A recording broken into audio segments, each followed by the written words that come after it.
The clinking of crystal glasses and the soft hum of violins filled the air inside La Maison Éternelle, the most exclusive French restaurant in Manhattan. Waiters in crisp white shirts moved with precision between marble tables, balancing trays of champagne and oysters. The air smelled of truffle butter, caviar, and old money. At the center of it all sat Adrian Moore, the powerful CEO of Moore Real Estate Group, a man whose empire stretched across the city's skyline. He leaned back in his chair, his hand casually resting on the thigh of a woman who was not his wife. Vanessa Reed, 27, bold, brazen, and beautiful, in a scarlet silk dress that clung to every curve. She laughed a little too loudly, tossing her hair back as if the entire restaurant were her stage. Every move was deliberate, every glance calculated. She wanted everyone to see her with Adrian, to know she had won. At another table, near the entrance, a woman sat quietly, her hand resting protectively on her swollen belly. Rachel Moore, Adrian's wife of 7 years, 6 months pregnant with their first child.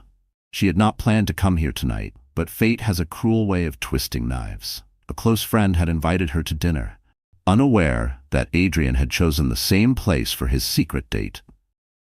Rachel arrived in a simple navy maternity dress, her hair tied back, no makeup beyond a touch of lip balm. She looked fragile, but her eyes carried the quiet dignity of a woman who had endured far too much in silence.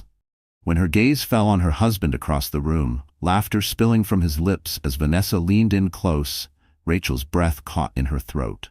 For a moment, the world around her blurred. The violins, the glasses, the laughter, all became a cruel symphony of betrayal. She pressed her palm to her belly, whispering a silent promise to her unborn child. "I will not break down here. I will not let them see me shatter." But fate wasn't finished with her yet. Vanessa spotted Rachel. A smirk curled across her lips.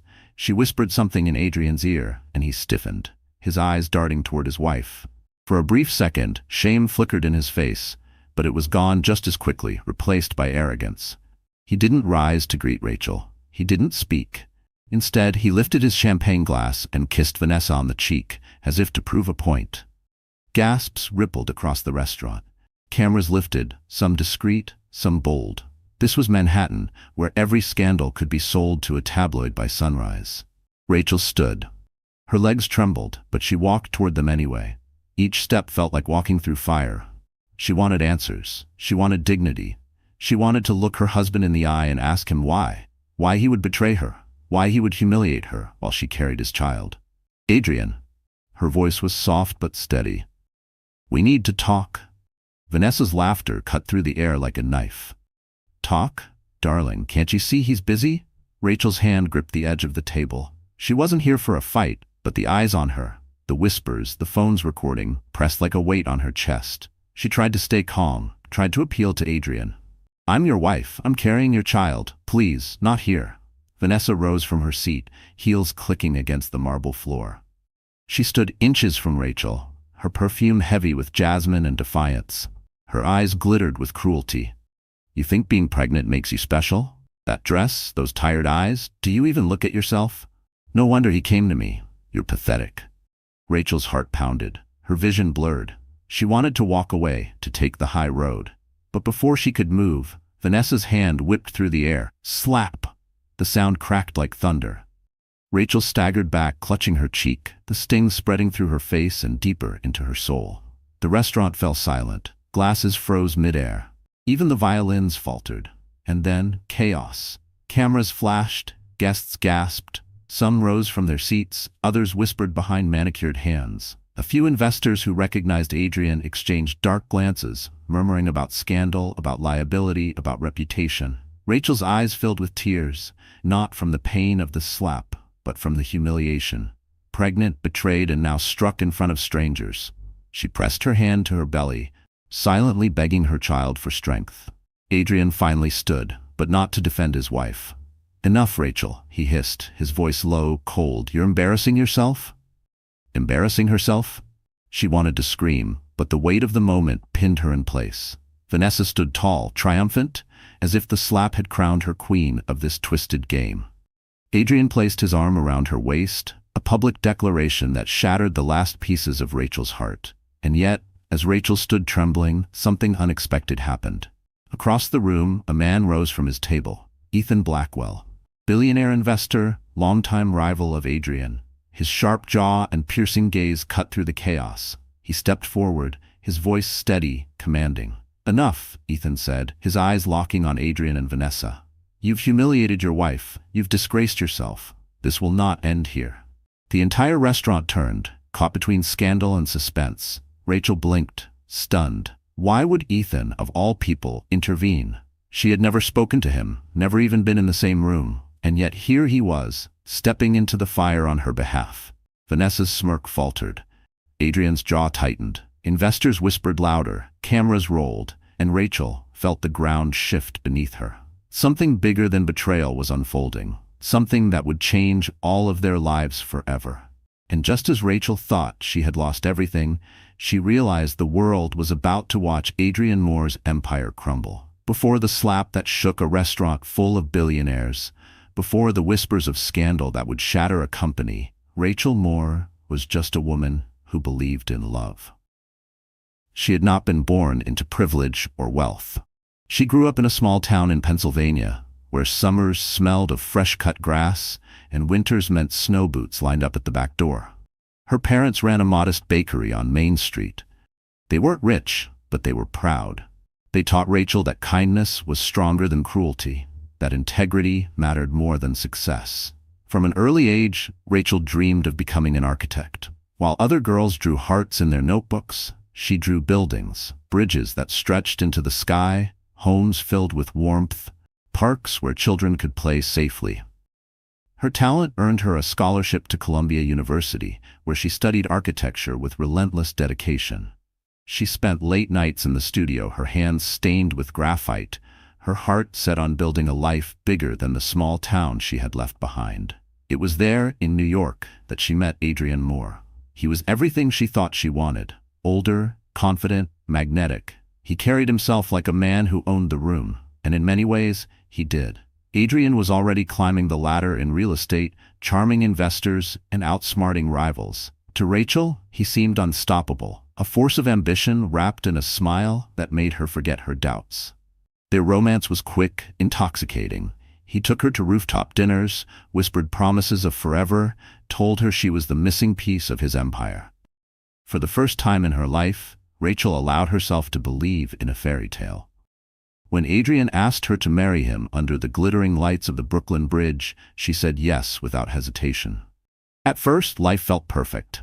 They moved into a sleek penthouse overlooking Central Park. Adrian's career soared, and Rachel supported him in every way she could. She set aside her own ambitions, shelving her dreams of designing buildings to become the anchor in his storm. She cooked his meals, attended his galas, smiled beside him in photographs. She told herself it was temporary, that one day when things settled, she would return to her own passions. But things never settled.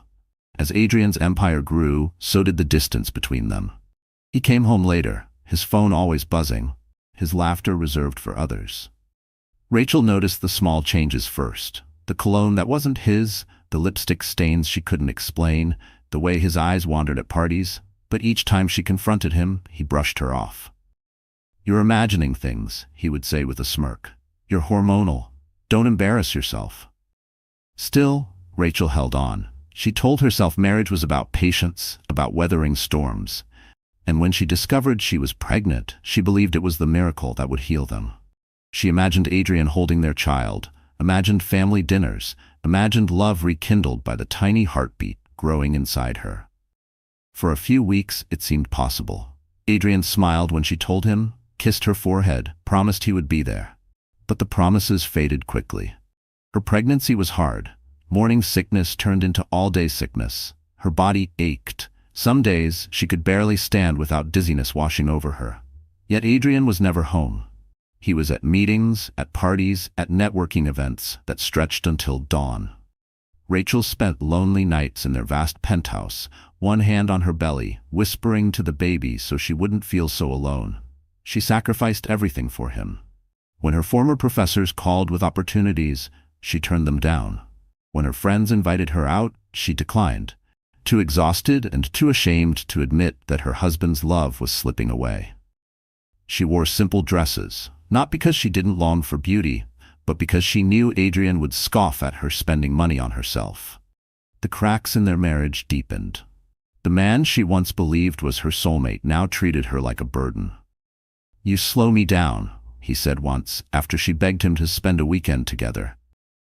"Do you even know how much pressure I'm under?" Investors expect results, not excuses. She swallowed the pain again and again because she thought love required endurance. But deep inside, she knew she was breaking. And then came Vanessa Reed.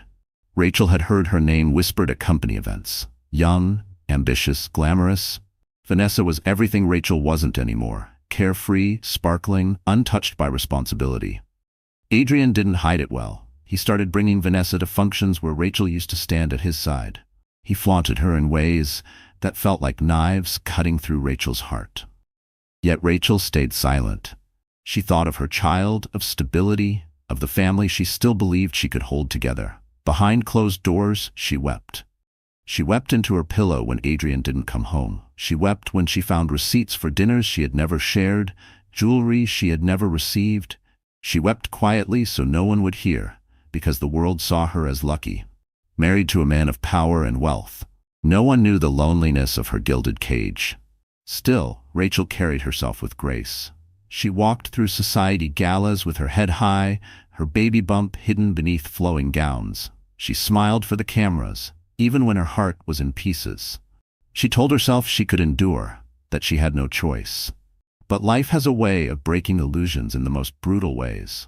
That night at La Maison Eternelle, when Vanessa's hand struck her face, Rachel's carefully built facade crumbled. The betrayal was no longer a secret whispered in shadows.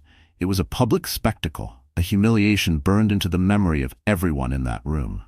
The woman who had given up her dreams, her body, her soul for her husband, was now the target of his mistress's cruelty.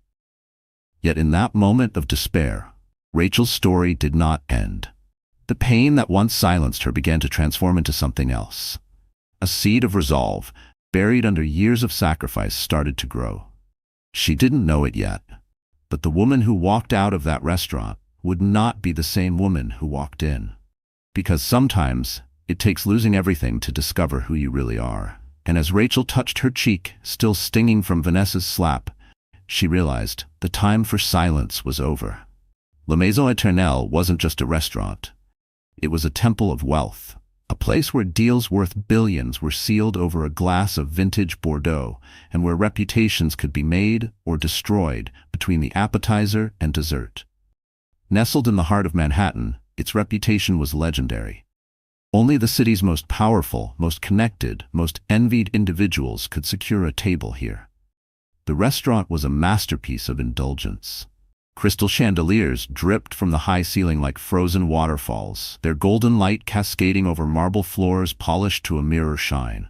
French tapestries depicting centuries-old battles lined the walls, each thread a reminder of conquests past, while velvet drapes in deep burgundy fell in dramatic folds around tall windows overlooking Central Park.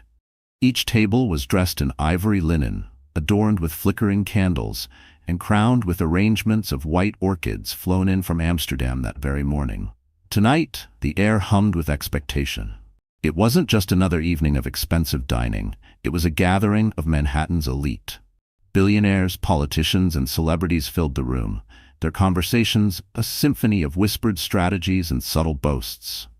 Waiters glided silently, pouring champagne that cost more than most people's monthly salary. Every sound, every movement felt choreographed, as though the entire evening were a performance staged for the gods of power. At the center of it all sat Adrian Moore, CEO of Moore Real Estate Group, the man of the hour. His empire had been the talk of Wall Street for months, an aggressive series of acquisitions, a controversial new skyscraper project, whispers of an upcoming IPO that could triple the company's valuation. Investors were watching him closely, and tonight was his chance to cement their confidence. But Adrian wasn't alone. Beside him, Vanessa Reed basked in the glow of stolen attention. Her scarlet dress caught every beam of light, her laughter spilling across the room like champagne foam. She played the role of queen with unnerving ease, leaning against Adrian as though she had already claimed the seat once reserved for his wife. Those who noticed exchanged subtle glances, their polite smiles betraying silent judgment. But no one dared to speak openly. After all, power excused many sins in this world. The atmosphere was electric, fragile, ready to snap. The restaurant was not merely a backdrop, it was a stage, and tonight's performance would be remembered long after the candles had burned out. Across the room, near the entrance, Rachel Moore sat at a small table reserved by a friend who had no idea she would be walking straight into her own tragedy. She felt out of place from the moment she stepped through the door. The women around her sparkled in contour gowns, their diamonds catching the light like shards of ice. Rachel wore a simple navy maternity dress, chosen for comfort, not spectacle. She could feel eyes on her, polite curiosity mixed with the unspoken question, what is she doing here? For Rachel, the restaurant was suffocating. The air felt thick with perfume and pride. Every polished surface reflected back the truth she had been trying so hard to ignore. This was Adrian's world, opulent, merciless, dazzling. A world she had sacrificed her dreams to support, a world that had no space for her anymore. As Rachel adjusted in her seat, her hand instinctively rested on her belly. Her baby shifted gently, as if reminding her she wasn't entirely alone. That small kick was her anchor, the reason she endured the loneliness, the humiliation, the silent tears. She had promised herself she would give her child a stable life, no matter what it cost her. But tonight, stability felt like a cruel illusion. Around her, conversations flowed like rivers of power. At the table beside hers, two investors debated interest rates with the same intensity others might reserve for life and death matters. Across the room, a senator laughed too loudly at a joke from a media mogul, their deal sealed with a handshake over lobster soufflé. Every detail screamed of wealth. Yet beneath the glittering surface, Rachel sensed something darker. This wasn't just a restaurant, it was a battlefield disguised with fine china and crystal stemware. And then she saw him. Adrian, her husband. Sitting at the center table, the spotlight catching the silver threads in his tailored tuxedo. For a fleeting moment, Rachel's heart leapt. Some fragile part of her still hoped he would see her, smile, and remember the man she once loved. But her hope withered instantly. Adrian wasn't alone. His hand rested carelessly on Vanessa's thigh, his eyes crinkling with laughter reserved only for her. Rachel's chest tightened. The chandeliers seemed to blur. The laughter, the clinking glasses, the violin's melody, all twisted into a cruel mockery. She had suspected, endured rumors, even seen glimpses of his betrayal. But to watch it unfold here in the city's most public, most glittering stage was a cruelty she could not have imagined. The restaurant, so beautiful a moment ago, transformed into a prison. The chandeliers weren't jewels, they were spotlights, illuminating her humiliation for the entire world to see. The marble floor wasn't polished, it was slick with betrayal. Every whisper in the room wasn't idle conversation. It was gossip about her. The wife abandoned, the woman humiliated, the pregnant mother discarded for a younger, prettier rival. Rachel's friend reached for her hand, whispering, "You don't have to stay, we can leave." But Rachel shook her head. No. She couldn't run, not anymore. Too much had been taken from her already. She straightened in her seat, though her knees trembled beneath the table. If Adrian wanted a public stage, then she would face him on it. The air grew heavier. Even those pretending not to notice were stealing glances. The tension was palpable, spreading across the room like a crack in glass.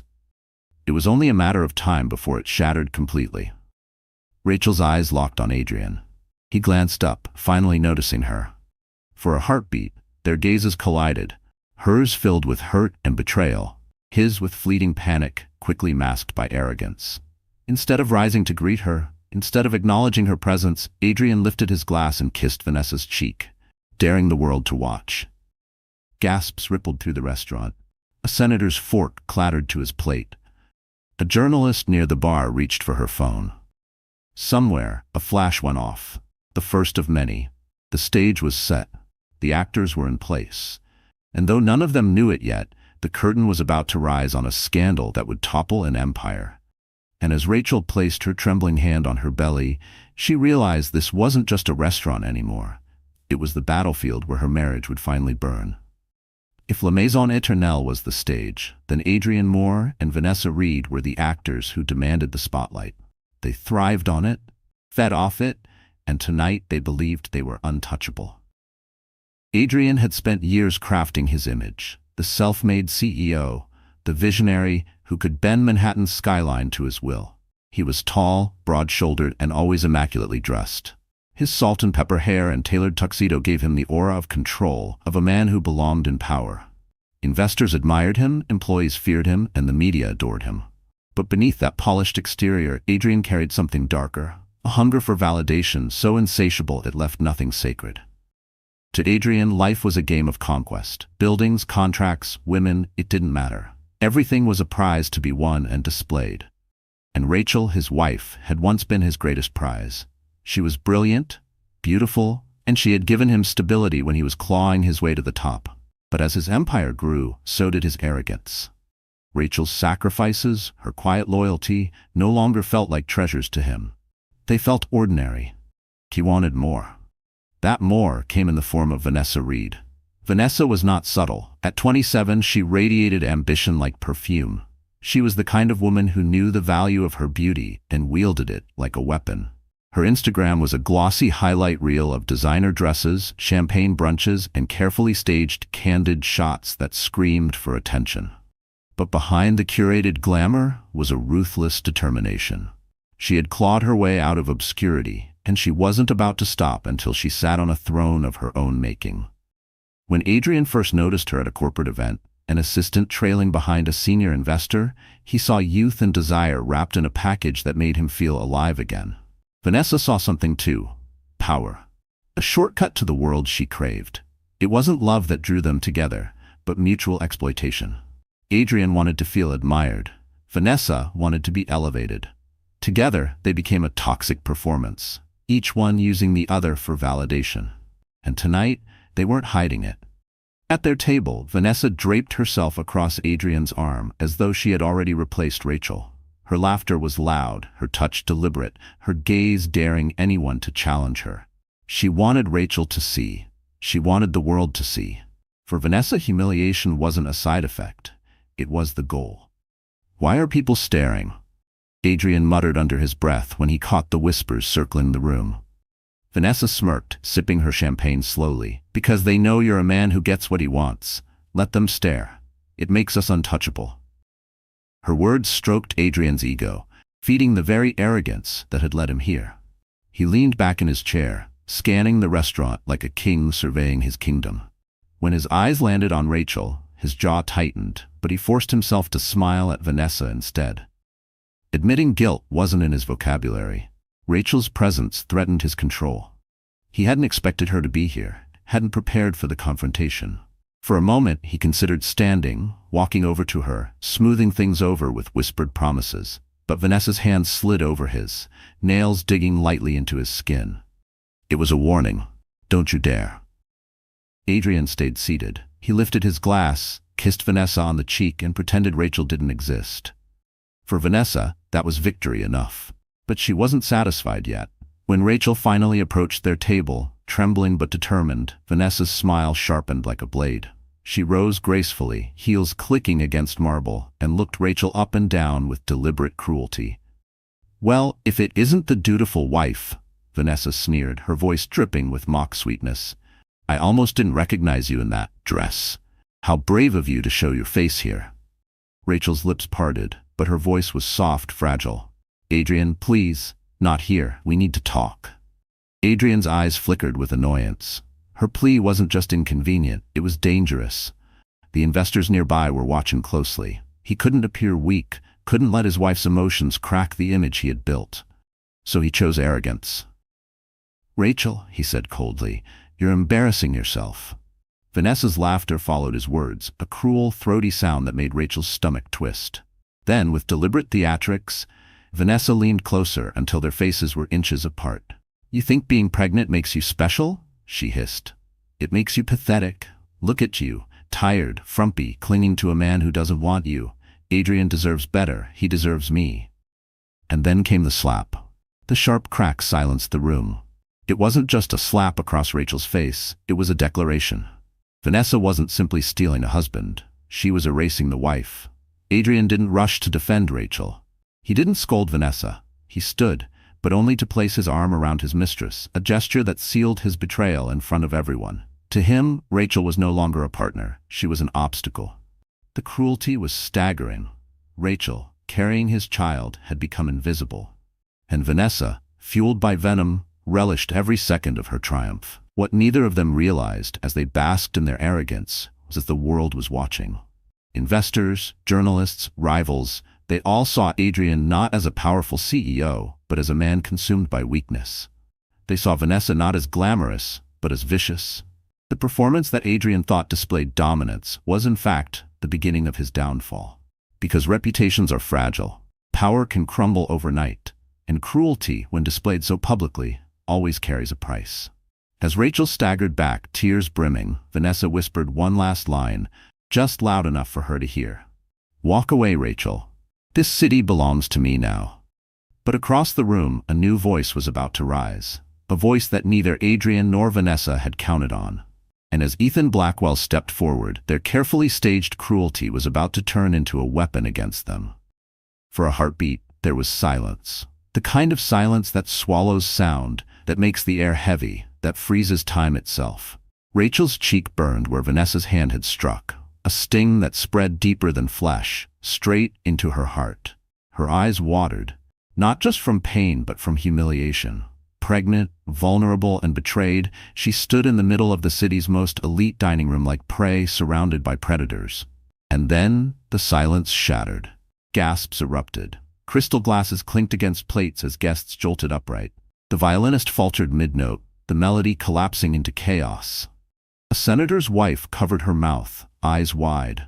An investor whispered harshly to his companion, "Did you see that?" Another guest already had his phone raised, recording every second.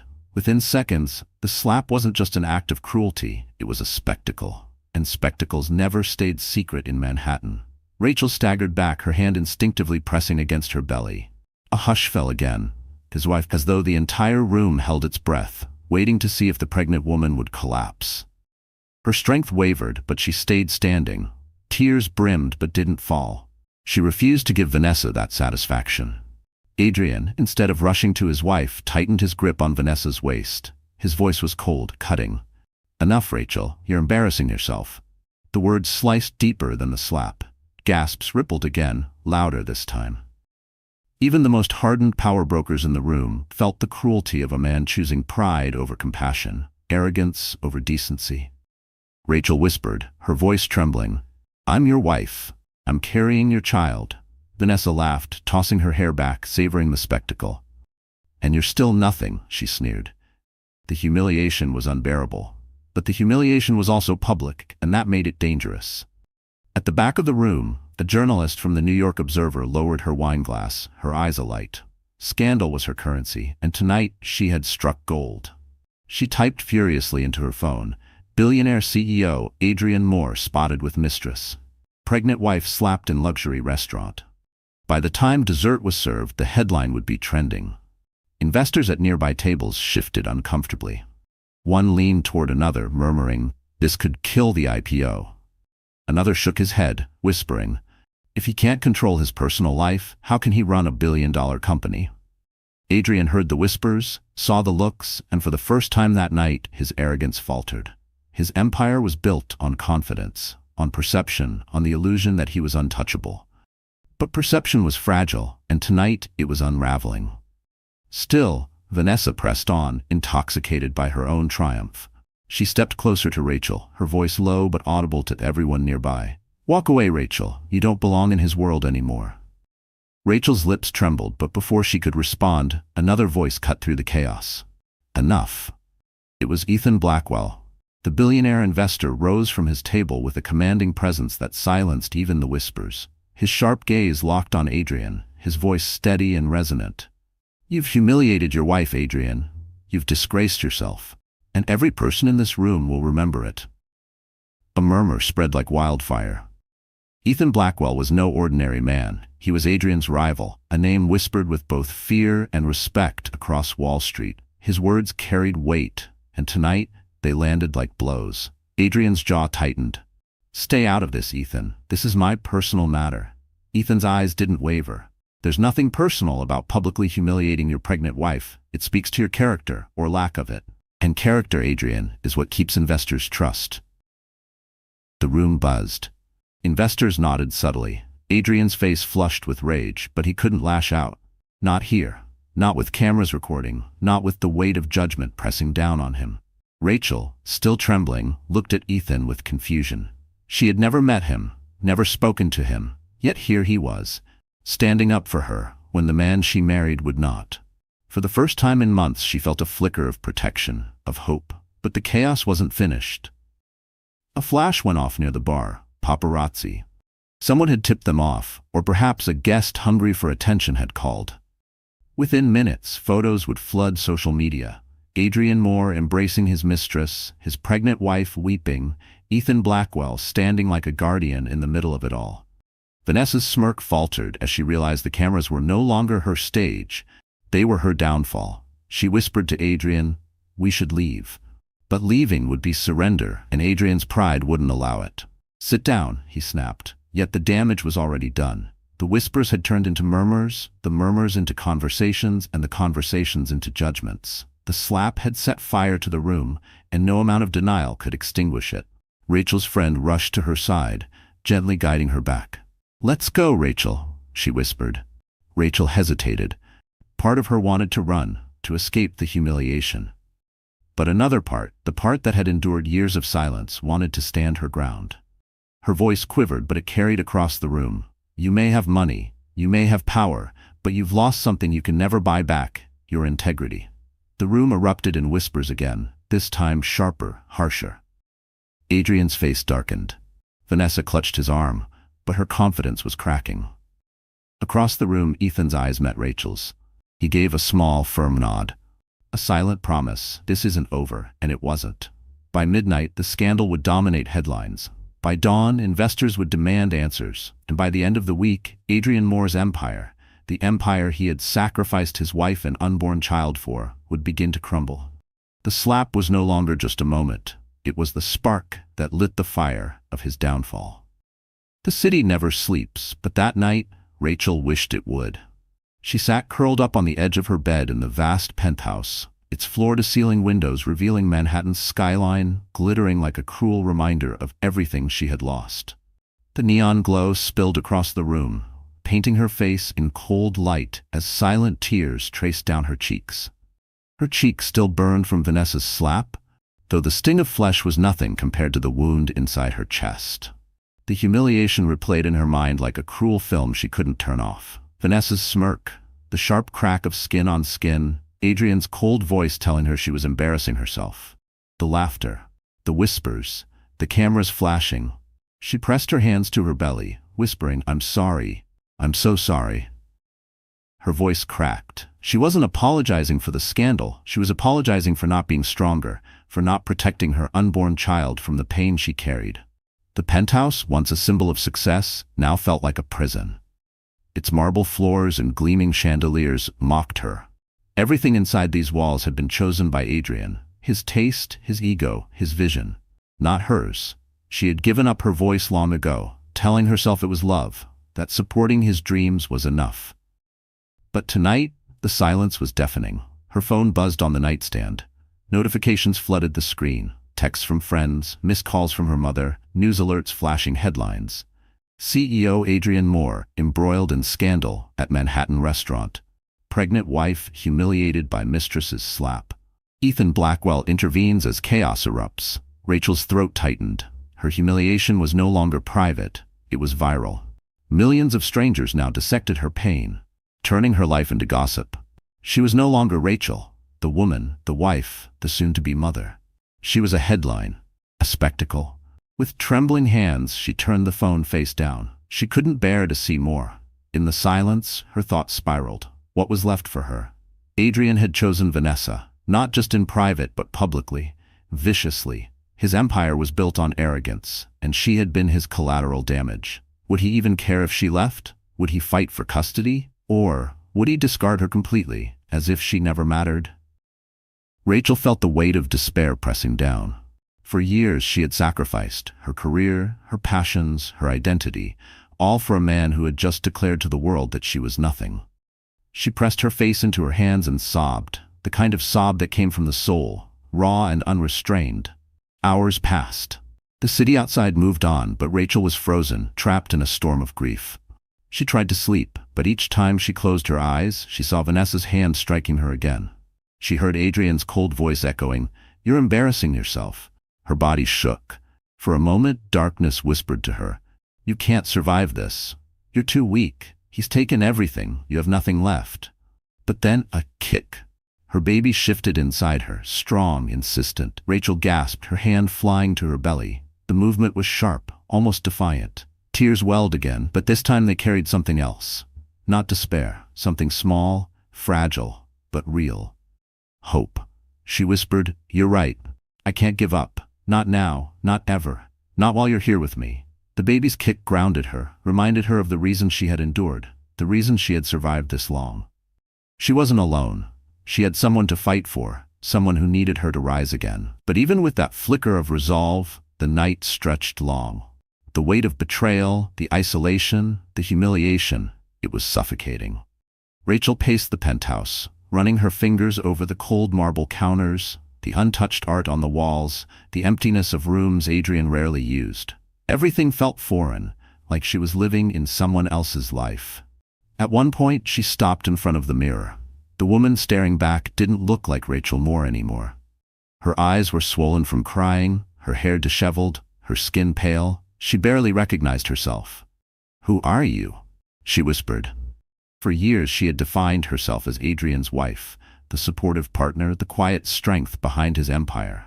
But now, stripped of that role, she didn't know who she was. The realization cut deep. She had lost herself long before Vanessa's slap. The despair returned in waves. She slid down against the wall, clutching her knees to her chest, rocking like a child. Her sobs filled the room, echoing against the cold glass windows. She begged silently, for strength, for clarity, for something to hold on to. And then her phone buzzed again. This time it wasn't a news alert or a friend's pity. It was a message from an unknown number. "Rachel, don't let this break you. I saw what happened. You deserve better, E.B." Ethan Blackwell. Her heart pounded. Why would he reach out? He had no reason, no obligation. Yet his words pierced through the fog of despair, offering her something she hadn't felt in months: validation. Someone saw her pain. Someone cared. Rachel stared at the message for a long time, tears blurring her vision. She didn't reply. She couldn't. But she saved the message, clutching the phone to her chest as if the words themselves were a lifeline. Dawn crept over the skyline, painting the sky in shades of pink and gold. Rachel hadn't slept, but something inside her had shifted. She was still broken, still raw, but no longer invisible. She had a child to protect, a self to rediscover, and maybe, just maybe, an ally in Ethan Blackwell. For now, she felt one last sob, one final surrender to grief. Then she stood, wiped her tears, and whispered to her reflection in the glass, "This is not the end, not yet." And though Rachel felt weaker than ever, deep inside, a storm was gathering, the kind of storm that would change everything. The morning after the scandal, Manhattan awoke to headlines splashed across every major outlet. CEO Adrian Moore humiliates pregnant wife as mistress slaps her in public. Luxury restaurant brawl, Adrian Moore, Vanessa Reed, and the pregnant wife. Ethan Blackwell steps in, corporate rival or hero. The photos were brutal. Adrian with his arm around Vanessa, Rachel clutching her cheek, tears brimming in her eyes. Ethan standing tall, his glare cutting through the chaos. Social media devoured it, hashtags trending worldwide. Adrian's empire, once untouchable, was suddenly fragile. But while the world feasted on gossip, Rachel sat in the quiet of her penthouse, staring at the single message on her phone. "Don't let this break you. You deserve better, E.B." She hadn't replied, but she couldn't stop reading it. Over and over, as if the words themselves carried strength. By noon, there was a knock at her door. A firm, deliberate knock that echoed through the cavernous halls.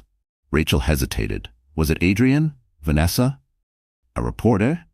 She wrapped her robe tighter, one hand protectively on her belly, and opened the door. It was Ethan Blackwell. Tall, composed, dressed in a charcoal suit that seemed carved from shadows, he stood with the calm authority of a man who never needed to raise his voice to be heard. His piercing blue eyes softened when they met hers. "Rachel," he said quietly, "may I come in?" Her instinct was to refuse. This was Adrian's rival, a man she had only seen in headlines. Letting him in felt dangerous. But something in his expression, an honesty, a steadiness, made her step aside. They sat in the living room, the silence between them heavy. Finally, Ethan spoke. "You don't know me, but I know what happened last night, and I know Adrian better than you think." Rachel frowned, her voice brittle. "What do you want from me?" "Nothing," Ethan said simply. "But you deserve the truth, and I think it's time you heard it." He slid a folder across the coffee table. Rachel stared at it, her fingers trembling as she opened it.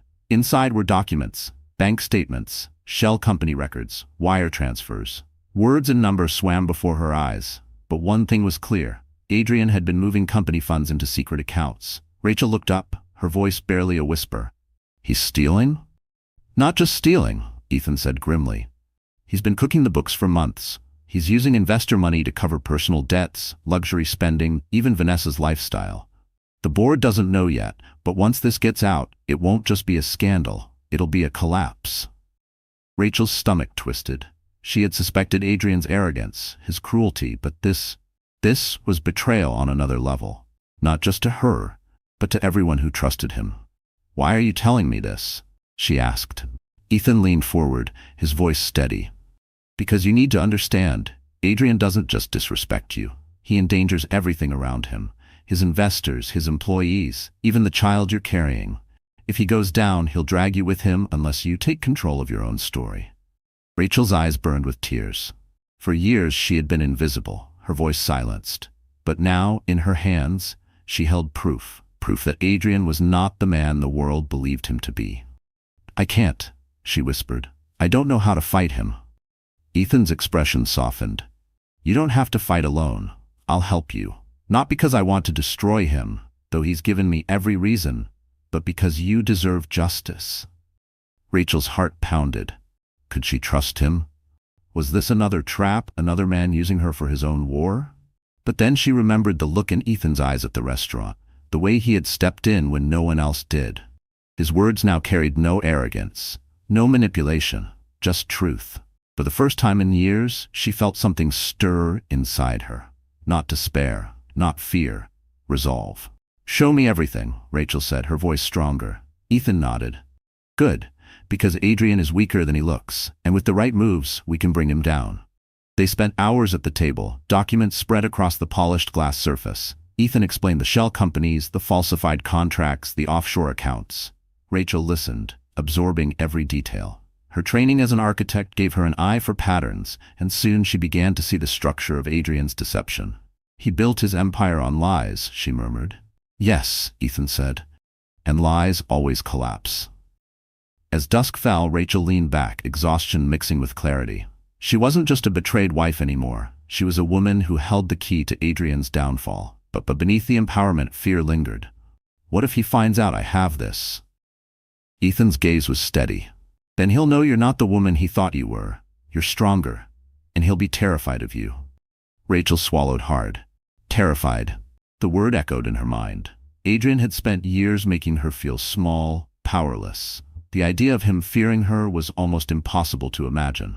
And yet, as she looked at the stack of evidence, she realized it could happen. Her baby kicked again, as if urging her forward. Rachel placed her hand on her belly and whispered, "I'll protect you, I promise." Ethan rose to leave, but before he reached the door, Rachel called out, "Why?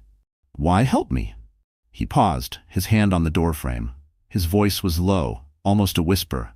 "Because I know what it's like to lose everything to a man like Adrian, and I won't watch him do it to you." With that, he left, the door clicking shut behind him. Rachel stood alone in the penthouse, the city's lights glowing against the glass. In her hands, she held proof of Adrian's betrayal, not just of her, but of the world. For the first time in years, she wasn't powerless. And as she stared at the documents, Rachel realized the man who had tried to destroy her was already standing on the edge of his own downfall. All she had to do was give him the final push. For days, Rachel lived in a haze of exhaustion and quiet determination. The scandal still rippled through Manhattan, her name still on headlines, her humiliation replayed on talk shows and gossip blogs. But something had shifted inside her. She no longer felt like prey. She no longer saw herself as the weak woman Adrian had tried to erase. She had evidence, she had Ethan's support, and most importantly, she had a child to fight for. Her breakdown had stripped her to nothing. But from nothing, something new was born. The first step was small, almost unnoticeable. She walked into her closet, the vast room Adrian had designed as a shrine to excess. Rows of designer gowns, purses, shoes, most of them chosen by Adrian, not her. They had always made her feel like a mannequin in his fantasy, not herself. For the first time she looked at them with clarity. None of it mattered. Not the labels, not the price tags. They were symbols of his control, not her identity. She gathered the gowns into boxes, calling a charity foundation to pick them up. The assistants gasped when she said, "Yes, all of it." By nightfall, the closet was bare, except for a few simple pieces she had bought herself long ago. Clothes that felt like her. Next came her hair. Rachel stood before the bathroom mirror, scissors trembling in her hand. For years, Adrian had insisted she keep it long because he liked it that way. Tonight, she didn't care what he liked. With a deep breath, she cut. Strands fell to the marble floor, each snip a release of old chains. When she was done, her reflection startled her. Shorter hair, sharper lines, fiercer eyes. For the first time in years, she saw herself, not Adrian's version of her. But transformation wasn't just appearance, it was mindset, and that required facing the truth. Rachel dug out her old portfolio, tucked away in the back of a drawer. Sketches of buildings, designs for community centers, blueprints she had once dreamed of bringing to life. She traced the pencil marks with her fingers, tears welling. She had given all of this up to support Adrian, to be the silent partner in his empire. But the passion was still there, waiting to breathe again. "You were never just a wife," she whispered to herself. "You were always more." Her baby kicked as if agreeing. The next morning she called an old professor from Columbia, someone who had once mentored her. The voice on the other end was warm, surprised, and encouraging. "Rachel, it's been years. I always wondered why you stopped. You had talent, real talent." Her throat tightened. "I lost myself, but I want to start again." The professor didn't hesitate. "Then start. I'll help however I can." It was the first time in years Rachel felt the weight of possibility pressing against her chest instead of despair. But the transformation wasn't just personal. It was strategic. Adrian still held power, still strutted through boardrooms as if nothing had changed. Vanessa still flaunted her stolen place, smirking in photographs. Rachel knew they expected her to disappear quietly, to fade into the background as a cautionary tale. But she wouldn't. With Ethan's guidance, she began preparing. At his office, overlooking the Hudson River, Rachel sat with Ethan and his legal team. They laid out strategies, how to present the financial documents, how to approach the board of directors, how to protect herself legally. Ethan was calm, precise, explaining every step. But he also watched Rachel closely, making sure she wasn't overwhelmed. "You're stronger than you think," he told her one evening as the sun set behind the skyline. "I've seen women crumble under less. But you're rising." Rachel met his gaze, surprised by the conviction in his voice. "I don't feel strong." "Strength isn't about not breaking," Ethan replied. "It's about what you do after you break, and you're already rebuilding." His words settled deep inside her. Rachel also prepared in silence. She practiced speaking aloud in front of a mirror, her voice steadying with each attempt. "I am not ashamed. I am not invisible. I will not be silenced." At first, the words felt foreign, but with time they became her truth. She began walking through the city again, not hiding, not ducking from cameras. When paparazzi caught her outside a cafe, she didn't flinch. Instead, she held her head high, her new haircut catching the light, her hand resting firmly on her belly. The photos spread online. Rachel Moore, stronger than ever. For once, the narrative wasn't pity, it was respect.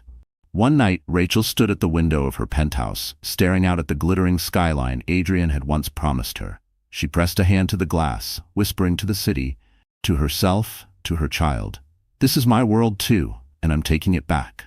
The words weren't a whisper of hope anymore. They were a vow. Vanessa's slap had been meant to break her.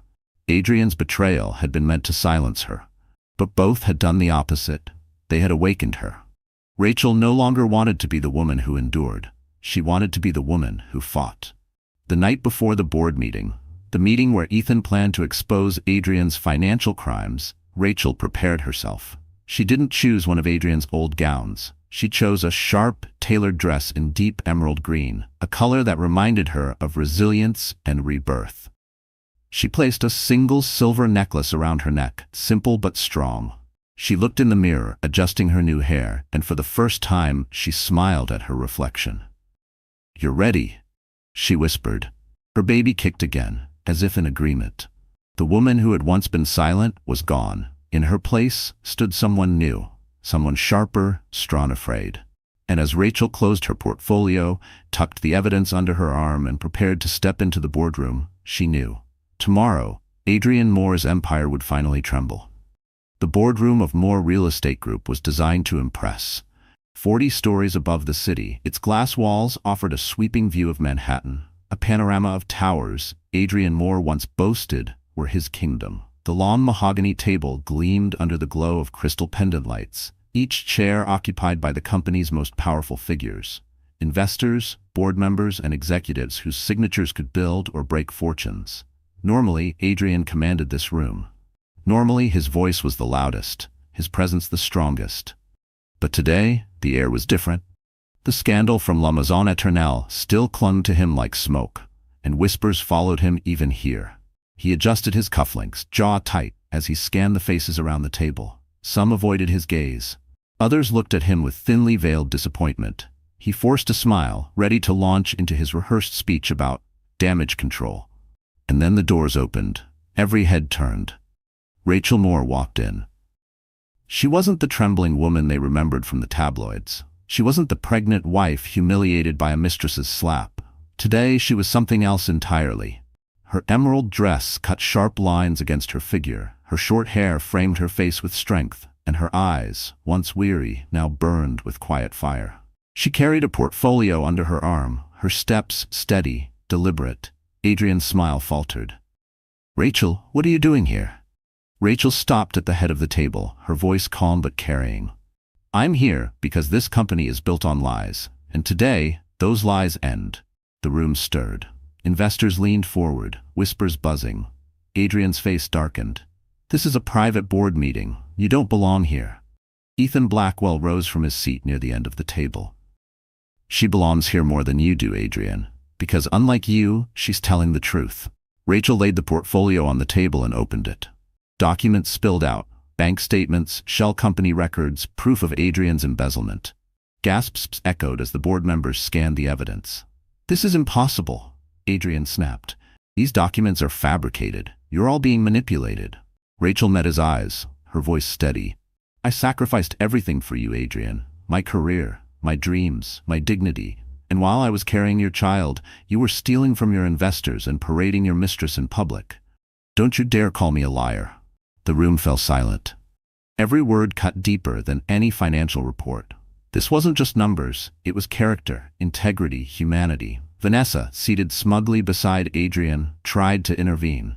"This is ridiculous. She's just jealous. She's bitter. Don't listen to her." But Rachel turned sharply, her voice slicing through Vanessa's pretense. "Jealous? Of what? Of being a mistress flaunting stolen affection in front of cameras? Of slapping a pregnant woman to claim a throne you'll never sit on? No, Vanessa, I pity you."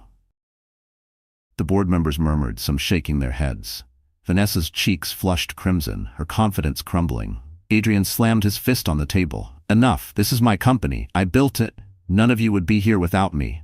Ethan leaned forward, his tone razor sharp. "And you'll be the reason it collapses. Integrity builds trust, Adrian. You've lost both." One of the oldest board members cleared his throat, his voice grave.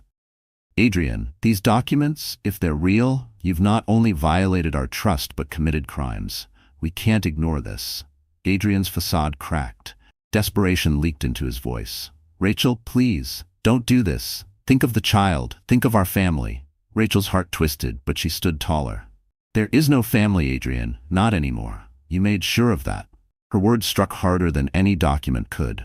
The boardroom fell into silence again, the weight of truth pressing on every corner. Finally, the chairman spoke.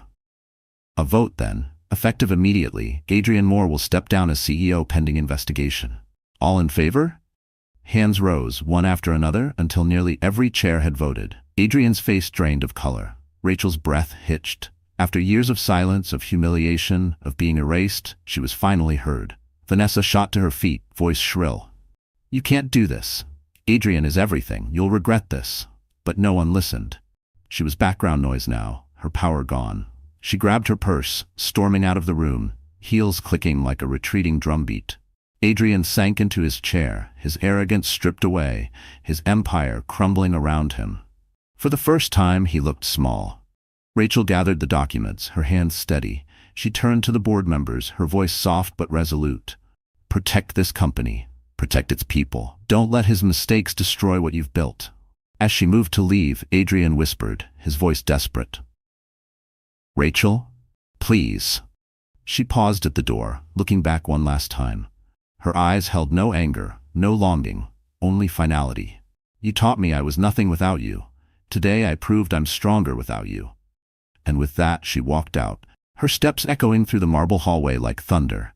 Ethan caught up to her outside the boardroom. For once, Rachel allowed herself to exhale, her shoulders trembling as the weight of years lifted. Ethan gave her a small smile, steady and proud. "You did it," he said quietly. Rachel nodded, her hand resting on her belly. "We did it. For us, for my child." In the distance, flashes of cameras waited. Reporters, investors, the public, they were all eager for a story. But for Rachel, the story had already been written. She had risen from humiliation to strength, from silence to voice, from victim to victor. And as she stepped into the light, Rachel knew justice had been served, and Adrian's empire would never rise again. The storm had passed, but its echoes lingered across Manhattan. News outlets buzzed with the downfall of Adrian Moore. Investors distanced themselves, stocks wavered, and his once gilded empire crumbled under the weight of his greed. His face, once plastered on magazine covers with headlines of success, now appeared beneath words like scandal, betrayal, and disgraced. Vanessa Reed tried to spin the narrative in her favor, posting carefully curated photos online, but the world had seen too much. Her name became synonymous with cruelty. No brand, no investor, no social circle wanted her near. What she thought was her crown had turned into chains of shame. But Rachel was no longer the broken wife in the shadows. She had become something far greater. In the weeks that followed the boardroom showdown, Rachel felt an unfamiliar peace settle over her. The whispers of humiliation were replaced by words of admiration. Strangers stopped her in cafes, not with pity, but with respect. "You're brave," they said. "You give us hope." At first, Rachel didn't know how to respond. She had never seen herself as brave. She had simply done what she had to do: survive, protect her child, reclaim her voice. But slowly, she began to realize that her story was no longer just her own. It belonged to every woman who had ever been silenced, every mother who had ever been underestimated, every soul who had been told they were nothing. She returned to her sketches, her old dreams breathing again. She rented a small studio in Brooklyn, filled with sunlight and stacks of drafting paper. There, she worked late into the night, her pencil gliding across pages, her baby's kicks reminding her that this was more than just design, it was legacy. She began drafting plans for community housing, spaces where single mothers and struggling families could live with dignity. It was the kind of project she had once dreamed of, and now she had both the clarity and the fire to make it real. Her professor connected her with a nonprofit. Soon, Rachel was not just designing buildings but shaping futures. The media caught wind and the story shifted again. Rachel Moore, from betrayed wife to visionary architect. Meanwhile, Adrian disappeared from public view. Reports trickled in of investigations, lawsuits, whispers of bankruptcy. He tried to reach Rachel, sending letters, begging for forgiveness, but she never replied. Some nights when the city was quiet, she thought of him. Not with longing, not with love, but with closure. He had destroyed himself. She didn't need revenge anymore, because she had something better: freedom. Ethan remained a quiet presence in her life. He didn't push, didn't demand. He simply showed up when she needed strength, whether it was reviewing legal documents, introducing her to investors for her projects, or sitting in silence when the weight of everything felt heavy. Over time, Rachel realized that Ethan wasn't there to rescue her. He was there to remind her she had rescued herself. One evening, months later, Rachel stood on the rooftop of her new studio, gazing at the skyline. The city lights flickered like stars, and the wind carried whispers of all she had endured. She placed a hand on her belly, her baby now nearly due, and exhaled. "You and me," she whispered, "we made it." Tears filled her eyes, but they weren't tears of sorrow. They were tears of release. When the baby was born, a healthy boy with dark hair and curious eyes, Rachel held him in her arms and felt something she hadn't felt in years: wholeness. She named him Noah, a symbol of new beginnings after storms. The world moved on quickly from Adrian's downfall, as it always does. New scandals rose, new headlines replaced the old. But Rachel's story lingered. Not because of the slap, not because of the scandal, but because of the transformation. She had risen, and in doing so, she had inspired countless others. Months later, she was invited to speak at a women's leadership conference. Standing on stage before hundreds of women, Rachel felt the old nerves creeping in. The fear of being seen, of not being enough. But then she thought of Noah, of the women in the audience, of her own reflection in the mirror the night she whispered, "This is not the end." She lifted her chin and spoke. "I once believed that silence was strength, that endurance was love. I gave everything, my dreams, my identity, my voice, for a man who told me I was nothing. And for years I believed him. But here's what I've learned. Silence is not strength. Strength is speaking when your voice trembles. Strength is walking away when someone tells you you're worthless. Strength is rebuilding from ashes, not for anyone else, but for yourself." Her voice cracked, but she didn't stop. To every woman here, to every woman watching, don't wait for permission to be who you are. Don't wait for someone else to tell you that you matter. You matter now. You matter because you are enough, as you are, and no slap, no betrayal, no humiliation can take that from you. The room erupted in applause. Women stood, clapping, some with tears streaming down their faces. Rachel closed her eyes, letting the sound wash over her, not as validation but as proof. Proof that she was no longer the woman in the shadows. She was the light. Later, as she cradled Noah backstage, she whispered, "This is our story, but it's just the beginning." For the first time in years, Rachel felt free, not because Adrian was gone, not because revenge was won, but because she had found herself again. And as the curtain closed on her old life, Rachel Moore stepped fully into her new one, stronger, braver, unshakable. A woman who proved that even in the darkest betrayal, a new dawn always waits. All right, my friend, so that's where our story finds its close. And if you're still here with me until this very moment, it means something in Rachel's journey has touched your heart. Maybe it reminded you of your own battles, your quiet sacrifices, or the times you felt unseen. But like Rachel, you are not defined by betrayal, pain, or humiliation. You are defined by how you rise from them. The Stoics often said, "We suffer more in imagination than in reality." Rachel's suffering was real, but her healing came when she chose to face reality with courage. Marcus Aurelius wrote, "You have power over your mind, not outside events. Realize this, and you will find strength." That's what Rachel did. She stopped trying to control Adrian's choices and instead reclaimed her own. And maybe that's the message for us. We can't stop the storms life throws our way, but we can decide how we stand in the rain. Sometimes, strength doesn't look like fighting back immediately. Sometimes strength looks like surviving, breathing, whispering to yourself, "This is not the end." And then, when the time comes, stepping into the light with all the dignity you've rebuilt. So if you're listening now, I want you to remember, no betrayal, no heartbreak, no slap, literal or metaphorical, has the power to define you. You are enough, exactly as you are. If this story touched you, if it made you feel even a spark of courage, then I ask you, don't keep it to yourself. Share this story with someone who needs to hear it, and subscribe to our channel so together we can keep building a community where pain transforms into strength and where no one feels alone in their battles. Because at the end of the day, my dear friend, as Epictetus reminded us, it's not what happens to you, but how you react to it that matters. And I believe, just like Rachel, you too can rise.